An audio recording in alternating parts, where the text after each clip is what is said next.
Shadowing slow burden. Professionally, Leslie made a household name, but in the science world, she's something of a celebrity. She's Western Australia's first female chief scientist and is passionate for the science in the classroom, among other things. Tomorrow, she will join the likes of the Dave Albert, who has become a fellow of the Australian Academy of Science.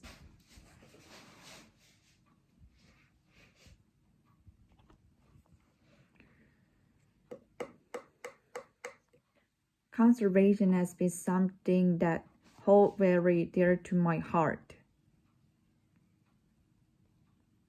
My lens is basically, I call myself a science ambassador. I live in Paris, particularly proud that I helped set up dolphin watching.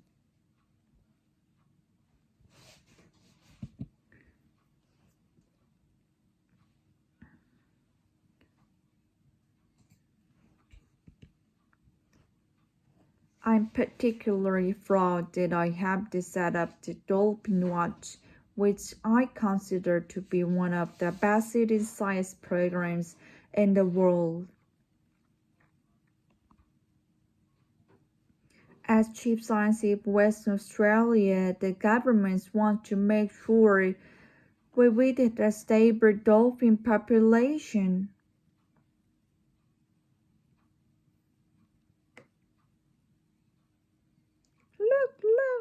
Look at that.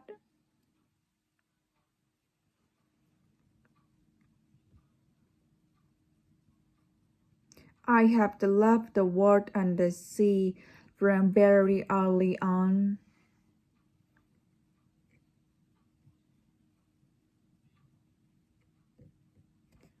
I'm the only child from a place Gravesend. It's a town halfway between the London and the end of Thames Estuary. I went to state school and only just passed the exam to get into that school. And that's one of the reasons I'm so convinced that I want to work with school kids to give them every opportunity. Hi, my name is Lynn. While at school, I have a lightning moment where we visited Charles Darwin's house. That was one of the few school excursions we had, and I looked through his microscope at his specimens, and that was it. I wanted to be a scientist, and I loved my life in science.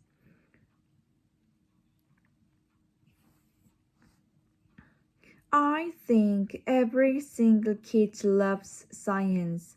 Most of them like dinosaurs from day one, and they ask questions of their parents about why is the moon up there? Why is the grass green?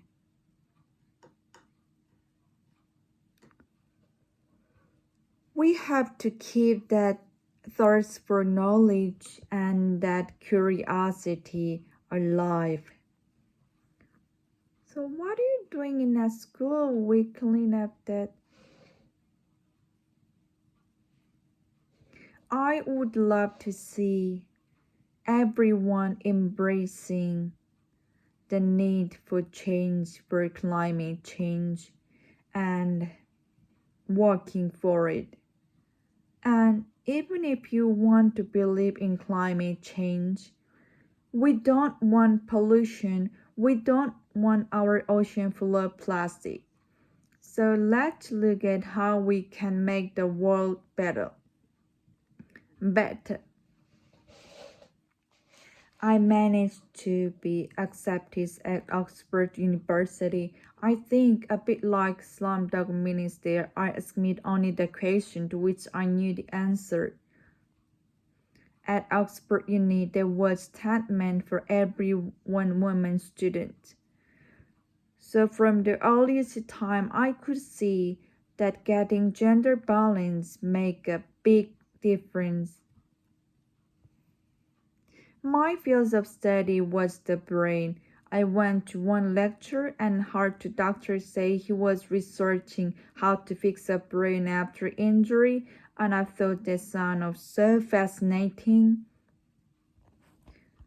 Without her work other people in her field, then we would know much less about the brain damage and recovery from brain damage. I've been lucky to have two species named after me.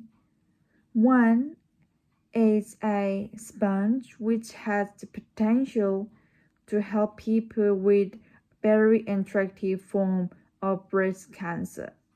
The second species named after me is a fossil shark.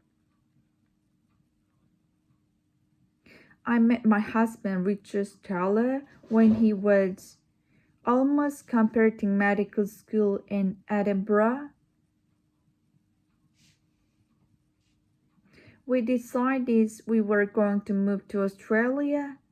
It's the best move we ever made for science. I think there's no better place in the world.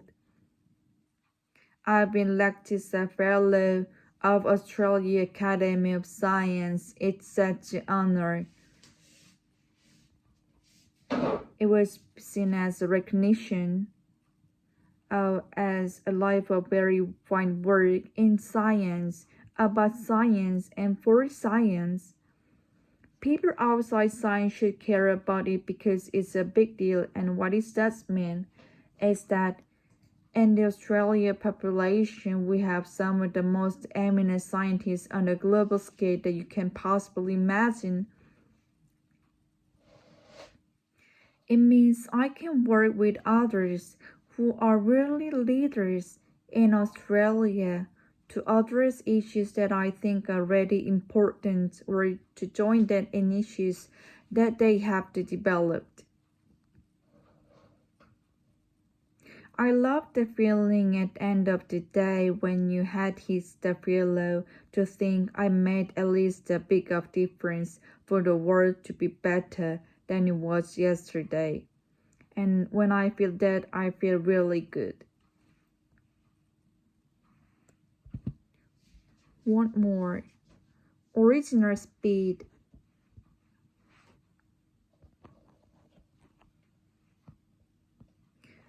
Professor Linda Bliss has been household name, but the science world she's something to celebrate. She's West Australia's first female chief scientist and is passionate among kids science in the classroom, among other things. Tomorrow she's joined the like the day of birthday who has been a fellow in the Australian Academy of Science.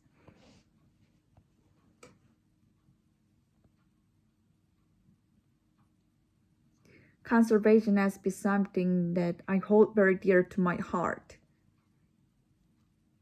My name is Linda Beasley. I call myself Science Ambassador. I live in Perth. I particularly proud that I have to set up Dolphin Watch, which I consider to be one of the best citizen science programs in the world.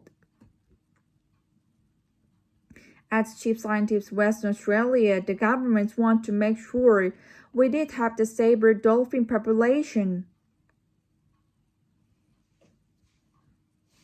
Look at that.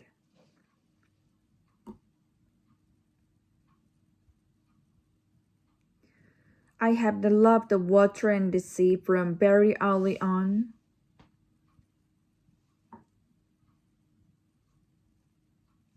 I'm an only child from a place, Gravesend. It's a town halfway between the London at end of Thames Estuary.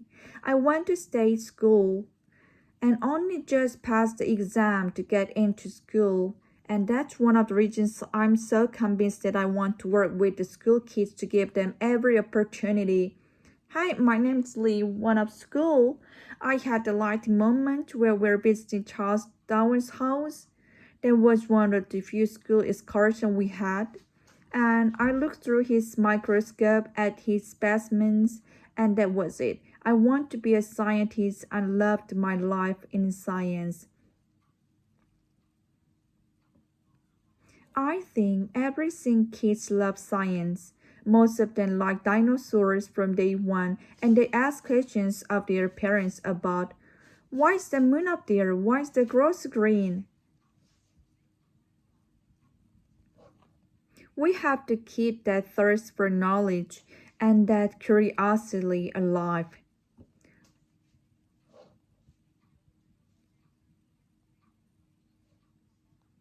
I would love to see everyone embracing the need for change, for climate change, and working for it.